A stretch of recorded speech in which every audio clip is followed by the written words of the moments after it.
സുഹൃത്തുക്കളെ നമസ്കാരം. ഇവിടെ മണ്ണാർക്കാട് ചെറിയതായിട്ടൊന്ന് മഴ ചാറിയിട്ടുള്ളൂ. അപ്പോൾ ഞാൻ ഈ മഴ പെയ്യുന്ന സമയത്തൊക്കെ അധികം മണ്ണാർക്കാടുണ്ടാവും. അതിൻ്റെ ഒരു ഭാഗ്യം തോന്നുന്നുണ്ട്.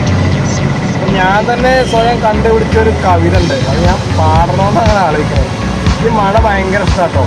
മഴ പെയ്യണതും മഴ കൊള്ളുന്നതൊക്കെ ഭയങ്കര ഇഷ്ടമാണ്. കാരണം ഇടയ്ക്കിടെ പോവാം. മഴ കൊള്ളുക പറഞ്ഞു കഴിഞ്ഞാൽ മനസ്സ് ഒന്ന് തണുക്കും. പിന്നെ അതേപോലെ നമ്മുടെ മനസ്സിൻ്റെ ഉള്ളിലത്തെ വേദനകളൊക്കെ ഒന്ന് പോകും. ഇതൊക്കെയാണ് മഴ പെയ്തിട്ടുള്ള കാര്യങ്ങൾ. ചിലവർക്ക് മഴ കൊള്ളാനേ മടിയാണ്. മഴ കൊള്ളുക പറഞ്ഞു കഴിഞ്ഞാൽ ഭയങ്കര ഇതോ പോലെ.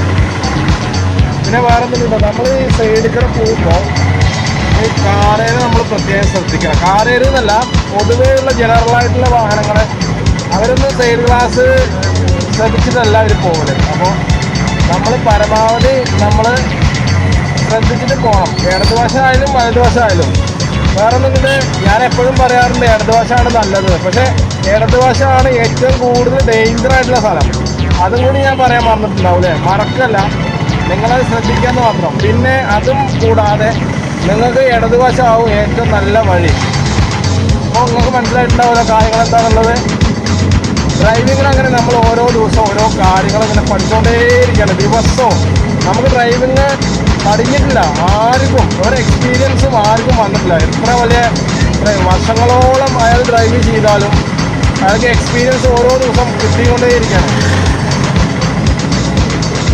അതാണ് ഞാൻ എപ്പോഴും പറഞ്ഞ വാഹനങ്ങൾ ശ്രദ്ധിച്ചു പോകണം. പ്രത്യേകിച്ച് ഈ മഴയുള്ള സമയത്തൊക്കെ പാർക്ക് ലൈറ്റിൻ്റെ കാര്യം നിർബന്ധമാണെന്ന് ഞാൻ മനസ്സിലായി. പിന്നെ എപ്പോഴും നമ്മൾ ഇടയ്ക്കിടെ കയറരുത് കേട്ടോ, അത് നമുക്ക് പണി കിട്ടും. പിന്നെ വേറൊരു കാര്യമുണ്ട്, ഇവിടെ ഇപ്പോൾ കറണ്ട് പോയിട്ടോ. ഞാൻ വേറൊരു കാര്യം പറയാറില്ലേ, നമ്മളെ ഇപ്പം എൻ്റെ മുന്നിൽ കാണുന്നവരൊക്കെ എൻ്റെ കസ്റ്റമറാണ്. അതായത് നിങ്ങളൊരു ബിസിനസ്സുകാരനായിരിക്കാം, നിങ്ങളൊരു ഓഫീസറാവാം. അപ്പോൾ അവരൊക്കെ എൻ്റെ കസ്റ്റമറാണ്. അപ്പോൾ നിങ്ങളവരെ സാറെന്നോ മേഡമെന്നോ ഇല്ലെങ്കിൽ അങ്ങനെന്നോ ബഹുമാനത്തോടു കൂടി അവരെയൊന്ന് വിളിച്ചു നോക്കും. പ്രത്യേകിച്ച് ഞാനിപ്പോൾ ഇന്നൊരു ഹോട്ടലിൻ്റെ മണ്ണാർക്കാട് ഹോട്ടലിലില്ല എന്നൊക്കെ പറഞ്ഞിട്ട് ഞാൻ ഇല്ല, സത്യമാണ് ഞാൻ പറഞ്ഞത്. അതിനിപ്പോൾ എന്ത് വന്നാലും പോകില്ല അനുഭവിക്കാം. അപ്പോൾ അവരെന്തൊരു നമ്മൾ ഭക്ഷണം കഴിക്കാൻ ചെല്ലുമ്പോൾ അവർക്ക് എന്തോ ഒരു പുച്ഛഭാവത്തോടു കൂടിയായിരിക്കും. പുച്ഛഭാവമല്ല, അതായത് അത് നിങ്ങളിപ്പോൾ വലിയൊരു VIP ആണെങ്കിൽ മാത്രം, VIP എന്നല്ല ഒരു ഉദ്യോഗസ്ഥനാണെങ്കിലും അങ്ങനെ ബാക്കി ഞാൻ പറയാം. അതായത് നമ്മളിപ്പോൾ എന്തെങ്കിലും ഒരു സാധനം എടുക്കാൻ വേണ്ടിയിട്ട് എന്തെങ്കിലും ഒരു സ്ഥാപനത്തേക്ക് പോകുമായിരിക്കും. ചില നല്ല ആൾക്കാരുണ്ടാവും, അതായത് അവരെ സ്വന്തം കസ്റ്റമറാണ് എന്നുള്ള രീതിയിൽ പെരുമാറുന്ന ആൾക്കാരുണ്ടാവും. അതായത് വേണമെങ്കിൽ എടുത്തിട്ട് പോയിക്കോന്ന് പറഞ്ഞ് യൂസ് ചെയ്യുന്നവരുണ്ടാവും. അങ്ങനെ 3 തരം ആൾക്കാരുണ്ട്. അപ്പോൾ നിങ്ങൾ ഒരു സാറേന്നോ മേഡമെന്നോ വിളിച്ചുകൊണ്ട് നിങ്ങൾക്ക് കൂടുതൽ ആദരവ് കിട്ടുക. ഇപ്പോൾ കടയിലായാലും ഇപ്പോൾ ഞാൻ എൻ്റെ വണ്ടി കയറുന്നവരൊക്കെ അധികം മണ്ണാർക്കാട് കേട്ടോ, നമ്മുടെ നാട്ടിലത്തെ ആൾക്കാരൊക്കെ സാറെ വിളിച്ച് കഴിഞ്ഞാൽ അവർക്ക് അവരെ സ്വയം കളിയാക്കണ മാതിരിയായിട്ടേ തോന്നുള്ളൂ. അപ്പോൾ നമ്മൾ മേഡമെന്നോ സാറെന്നോ സാറേ എങ്ങനെ പോകണ്ട്, സാർ പറഞ്ഞോളൂ കുഴപ്പമില്ല, എന്തൊക്കെ തന്നോ സാറേ പറയും, എൻ്റെ മേഡം എന്തൊക്കെ തരുമെന്ന് പറയും.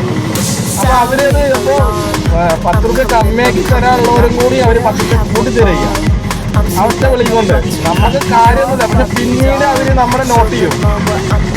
അല്ലേ അയാളെ നമ്മളെ അങ്ങനെ വിളിച്ചതല്ലേ, നമ്മുടെ ഒരു ബഹുമാനം കണ്ടതല്ലേ, ബഹുമാനത്തോടു കൂടി നമ്മളെ നോക്കിയതല്ലേ, വിളിച്ചതല്ലേ എന്നൊക്കെ പറയുമ്പോൾ അവർക്ക് സ്വന്തമായിട്ടൊരു ബഹുമാനം അവർക്ക് തന്നെ തോന്നും. പിന്നീട് നമുക്കും അതേപോലെ നമുക്കൊരു ആദരവ് നമുക്ക് തന്നെ ഉണ്ടാവുകയും ചെയ്യും. ഇതൊക്കെയാണ് ഈ സാറും മേഡവും തമ്മിലുള്ള വ്യത്യാസം. തമിഴ്നാട്ടിൽ ഞാനൊരു 4 വർഷം നിന്നായിരുന്നു. അവിടെ ഇതേപോലെ ഏതൊരു കസ്റ്റമർ എത്ര പിന്നെ ഇനിയിപ്പോൾ പഴയ മുഷിഞ്ഞ വസ്ത്രമായിട്ട് വന്നാലും ആ കടയിൽ വന്നു കഴിഞ്ഞാൽ, സ്ഥാപനത്തിൽ വന്നു കഴിഞ്ഞാൽ അവർ സാറിനെ വിളിക്കുള്ളൂ. കാരണം അവർ കസ്റ്റമറാണ് അവർ. ഇപ്പോൾ കേരളത്തിൽ ഞാൻ കണ്ടിട്ടില്ല, ഞാൻ കണ്ടത് എവിടെ വെച്ച് കഴിഞ്ഞാൽ ഒന്നത് നമ്മൾ വലിയ വലിയ സ്ഥലത്ത് ഓഫീസിലൊക്കെയാണ് ഞാൻ കണ്ടത് അധികം. അവിടെയൊക്കെയാണ് സാറേ നോക്കുന്നത്. അത് നമ്മുടെ കാര്യത്തിൽ പോകുമ്പോഴാണ് നമ്മൾ സാറേ നോക്കുന്നത്. പക്ഷെ അങ്ങനെ ഒരിക്കലും ആവരുത്. ഇനി എന്തായാലും മാറ്റാനെന്തായാലും പറ്റും തോന്നുന്നില്ല. എനിക്ക് സംശയമാണ്.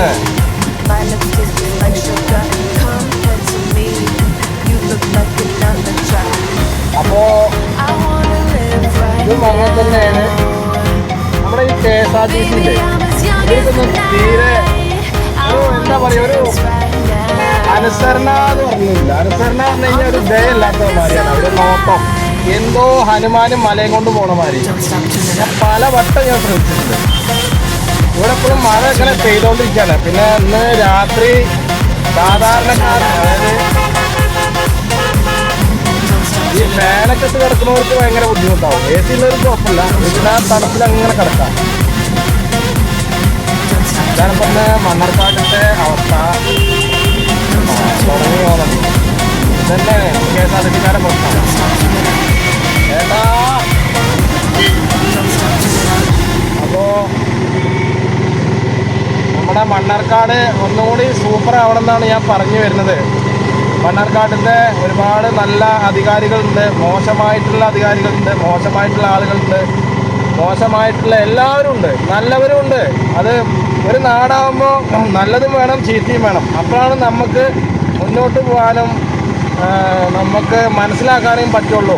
ഒക്കെ നല്ലതായി കഴിഞ്ഞാൽ നമുക്ക് ശരിയാവില്ല. അപ്പോൾ ഇന്നിപ്പോൾ മഴ പെയ്തു എന്നതിൻ്റെ പേരിലൊരു വീഡിയോ എടുത്തു മാത്രം. പിന്നെ ഈ കാറേരെ പ്രത്യേകത ഉണ്ടോ, അത് അവരെ സൈഡിൽ കയറി വരില്ല. നമ്മളെ ട്രാക്ക് കറക്റ്റാണ്, എന്നാലും അവരും ഇങ്ങോട്ട് വരുന്നുണ്ടാവും. ഇതാണ് ഈ കാറേരെ ഏറ്റവും ദേഷ്യം വരുന്നത്. വളരെ മോശമായിട്ടുള്ള ഡ്രൈവിംഗ് ആണ്, മോശം ഡ്രൈവിംഗ് ആണ് കാറേര്.